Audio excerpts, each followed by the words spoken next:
Not too long ago, I saw a viral video compilation of thieves in low-income areas. People filling up baskets with items and walking out the door. Breaking windows, threatening cashiers, that kind of stuff. But one of the 3-second clips in the compilation was something different. In the clip, we can see a group of people walking over a broken glass door, slowly marching. It looks like a riot, but there's more to it. I was there, and I want to tell the whole story. This happened a few years ago. Before heading off to college, I wanted to save up some extra money. I used to live in a pretty shitty neighborhood, and there were only 2 options for a side gig. One was at the local bar, and the other was at a convenience store. I applied at the convenience store, had a quick interview with the manager, and started the following Monday. Now, I gotta stress just how run down this place was. This was the kind of place where the same homeless man sits outside every day, all day, where there were no baskets to carry stuff in. They'd been stolen too many times. There were a dozen signs taped to the door with a dozen little rules, all to prevent the various grifts and thefts that had been attempted over the years.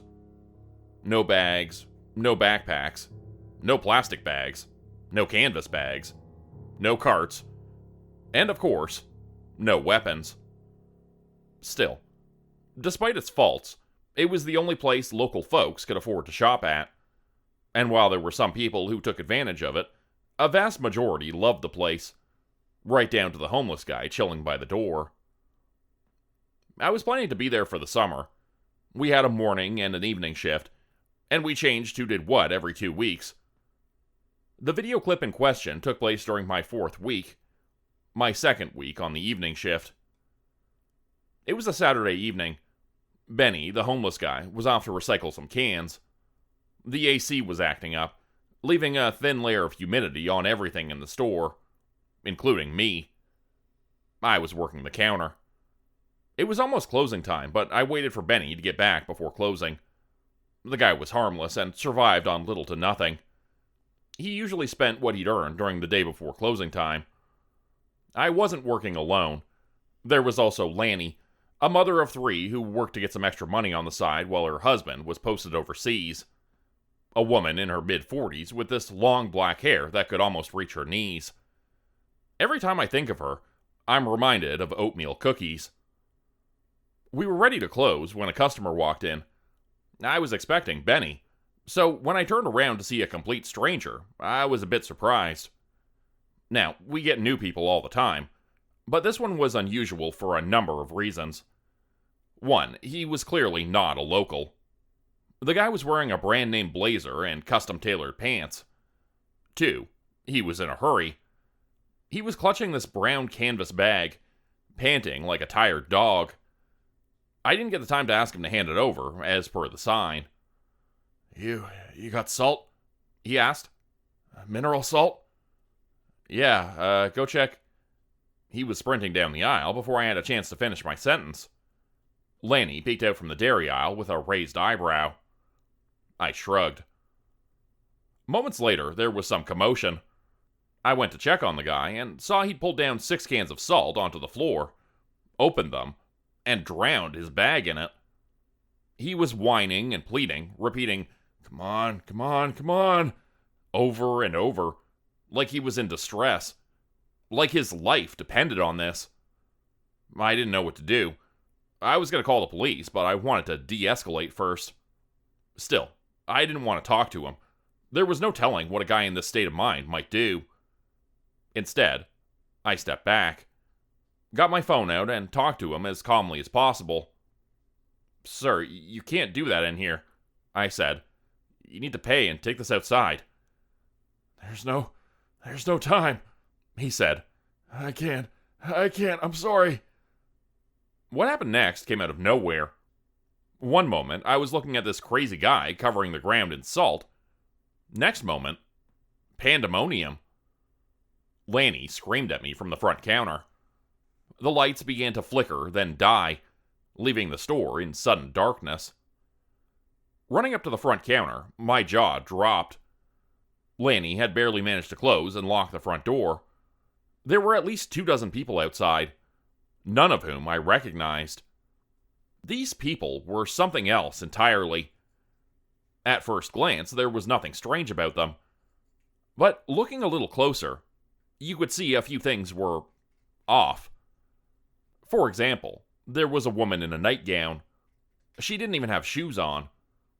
A little further back, there was a guy who looked like a political campaigner for a candidate I'd never heard of. And to the side was this really tall man who looked like a fancy sommelier, except the front of his shirt had been cut to shreds, like he'd been run over by a lawnmower.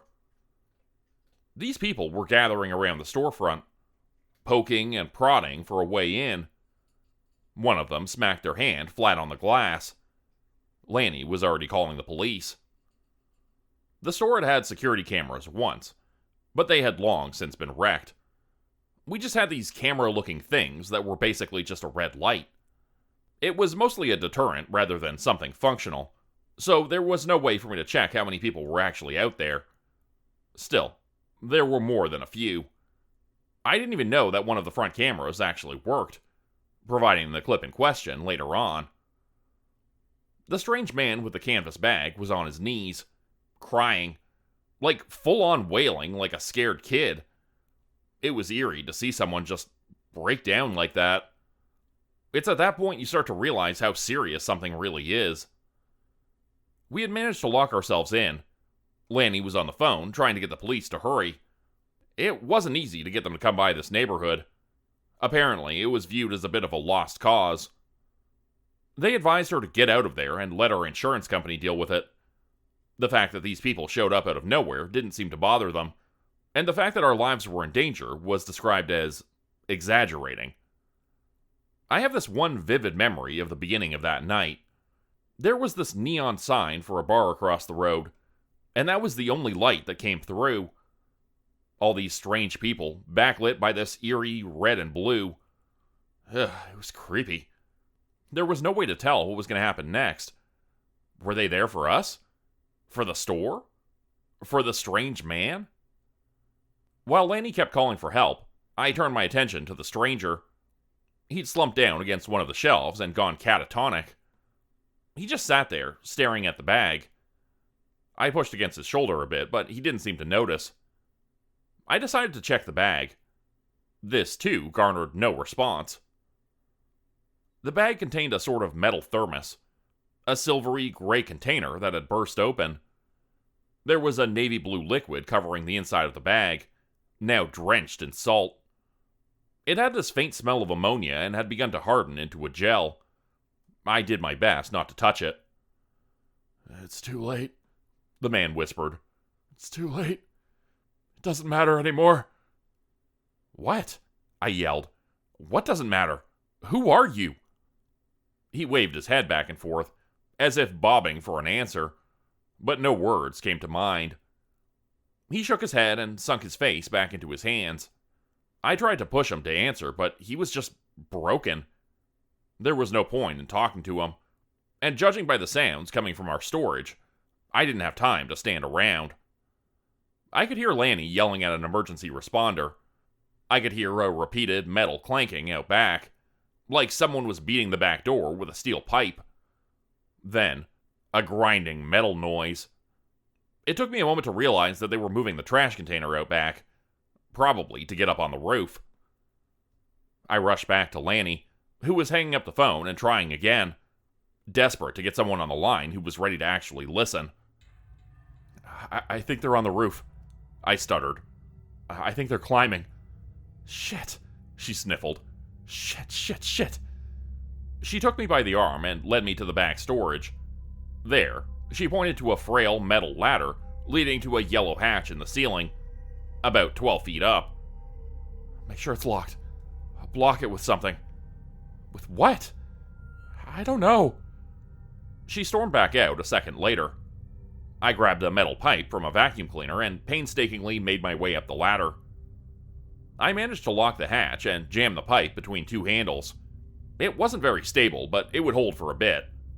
It was probably some kind of rooftop maintenance hatch, most likely for ventilation purposes. The thing hadn't been opened in years. The rust on the metal rungs testified to that. As I was about to climb back down, I stopped. I looked back up. While the hatch was shut, I could tell there was something up there. There was this low huffing noise coming from it. Someone was pressing their face against the other side of the hatch, breathing against it. Out of morbid curiosity, I crept a little closer. "What do you want?" I spat. "What the hell do you want?" "Home," someone mumbled. "Go home." It was such an eerie noise, like someone belching the words rather than speaking them, like an involuntary, painful reaction, more seizure than speech. Home. Go home. Then, a crash. I hurried down the ladder, rushing towards the front door. This was the scene shown in that clip. A few seconds that we got from the only security camera that intermittently worked. They had broken through the door and were slowly stepping inside. They didn't seem to be in a hurry. If anything, they seemed exhausted. For a second, Lanny and I just held our breaths. There was no way to tell what was going to happen. Finally, a man with a crowbar stepped forward. He looked at us and then belched up something dark that covered his chest. Then, as if nothing happened, he walked right past us. The others followed. They were heading for the aisle with the strange man and the canvas bag. Lanny had given up on calling for help and had resorted to filming instead. It was helpless, but it was the only thing we could do. We couldn't fight these people. We were outnumbered 10-1. I considered pushing past them and just running into the night, but I didn't want to go near them. There was no telling what would happen if you provoked them. These weren't ordinary people. I can't tell you what was wrong, but I can tell you, something was. What happened next, you can't see in the clip. 24 people descended on that aisle, picking up that canvas bag and tearing it apart. They were rubbing the contents of the broken thermos all over themselves, climbing over one another to get every little drop of it. It looked like a goddamn snake pit of arms, heads, and legs. People just devolving into careless meat. Something devoid of conscious thought. Animals. Meanwhile, the strange man was just sitting there, catatonic. As the bag was torn to pieces, a handful of the intruders sort of just flopped over. They lay flat on their backs, letting their legs and feet curl into something resembling dead branches. Others were making these excruciating, hungry, whining noises, desperately weeping at the empty bag. Then, they turned their attention to the stranger. One of them clawed at his leg. He shook them off. Then another did the same. "No," he said. "No, no." It was like this weak little grunt, like the man was fighting himself to realize what was about to happen. Lanny and I shared a terrified look. "The fire extinguisher," Lanny whispered. "Get the fire extinguisher." It was across the store. As soon as I turned my back on them, I heard the strange man's groaning no grow more desperate. It went from a mumble to an angry yell, to a desperate plea. Then it was just screaming. Blood-curdling screaming, gaining and losing in strength. I got the fire extinguisher and ran back towards the aisle, meeting Lanny halfway. She had this haunted look on her face, and she shook her head. She couldn't close her mouth, like her face was stuck in a panicked, silent scream. She covered her mouth with her hands, shaking like dry leaves. "Oh my god," she huffed. "Oh my fucking god." I didn't see much. There was blood, but, like, thick blood. Chunks of it. Tufts of hair. Pieces of a torn shirt. Bone. A couple intruders were rolling around the bloodied floor like it was catnip. Others were slowly getting up, disillusioned and desperate. One older man, covered mouth to toe in dripping blood, pointed a shaking finger at me and Lanny. "Them," he coughed. Maybe them?" Then they came for us. I didn't realize what was about to happen until they smiled. They clung to this primal hope that we, somehow, had something they needed. Lanny snapped me out of it, dragging me into the back storage. She fumbled the keys and locked the double doors, while I used a broom handle to bar them. There were still banging metal noises coming from both the ceiling hatch and the back door. Then, a voice. "Them," it wheezed. "Them, them, them." And from the back door, another voice parroted it. Like a rising storm, the words swept over the invaders, until we heard it everywhere. Them, them, them. We made our way to the lunchroom, before I heard the broom handle crack. They were through the storage doors. Lanny was desperately dialing her phone while I locked us in the lunchroom, a tiny room with a shared bathroom, a window, and a couple of lockers. I could hear wet skin slap against the window, but I couldn't see what it was. The curtains were drawn. "Fucking yes," Lanny cried into her phone. Yes, it's me again. They're getting in. The window broke. Before I even saw someone, I pulled the safety pin from the extinguisher and blasted whatever was trying to get in. Lanny fled into the bathroom, locking it behind her. The next few seconds felt like an eternity. Someone was crawling through the broken glass of the window. I could see the rough stains of blood against the powdered white. The lunchroom door buckled. I could hear flesh hit concrete as the hatch in the storage broke outside. Someone fell through. It sounded like a hard boot coming down on a wet cabbage. They were breaking through, slowly but surely, all to the sound of a rhythmic them, them, them.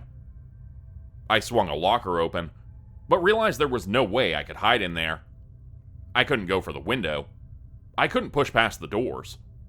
This was it. It was it. To this day, I lay awake thinking about what I felt in that moment. That ice-cold, primal panic. Forgetting to breathe. Feeling your tongue drying up as your airways open up. Preparing for a death scream. Then, Lanny pulled me into the bathroom. It was tiny. It was meant for, at best, one average-sized person. I fell backwards, landing with my back against the toilet. Lanny climbed over me to lock the door just as someone reached the handle. The door opened inwards, so I put up my legs and locked my knees. Lanny fumbled around in the sink, where she'd put her phone. Someone was still on the line, but I suspect all they could hear was our desperate screams, and that ever-present mantra of them, them, them. The hinges were shaking. The metal handle rattled. I could count every nail on the door, and could see the minuscule movements as they slowly rolled out.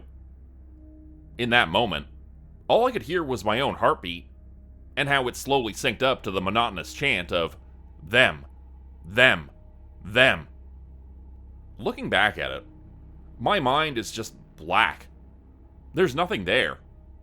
It's like trying to remember a vague nightmare, something that happened to an unreal version of yourself.